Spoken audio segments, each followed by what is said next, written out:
Cuba is being taken off the U.S. list of state sponsors of terrorism. President Obama informed Congress of his plan today. It takes effect in 45 days unless lawmakers vote to block it.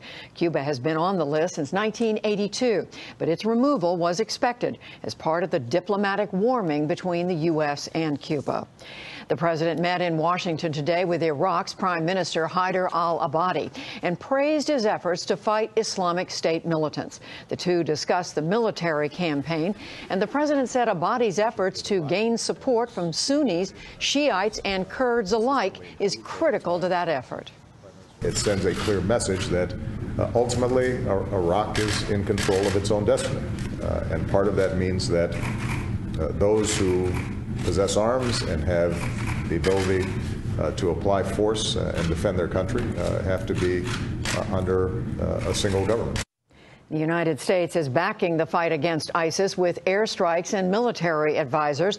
The president made no additional military commitments today. He did pledge $200 million in humanitarian aid.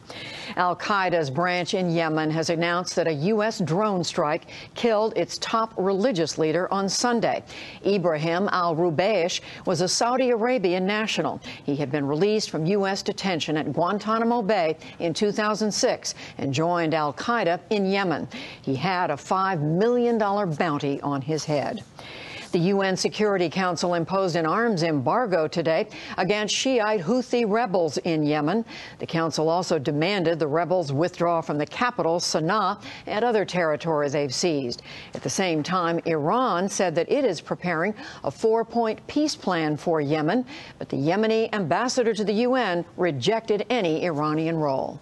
We refuse the influence of Tehran in our domestic affairs. We think that the Houthis, if they want to be part of the solution, they are welcome. If they don't want to be part of the solution, they will be persecuted by international law, by national law, by all means of forces that we have. Iran has denied that it's supplying military aid to the rebels, but Saudi Arabia and other Sunni nations are carrying out airstrikes against the Houthis. In Somalia, the Islamist militant group al-Shabaab struck again today, killing at least 10 people. Attackers stormed a government complex housing 2 ministries in the capital, Mogadishu. They overran the compound after a suicide bomber blew up his vehicle at the gate. Security forces eventually recaptured the site, but at least 20 people were wounded.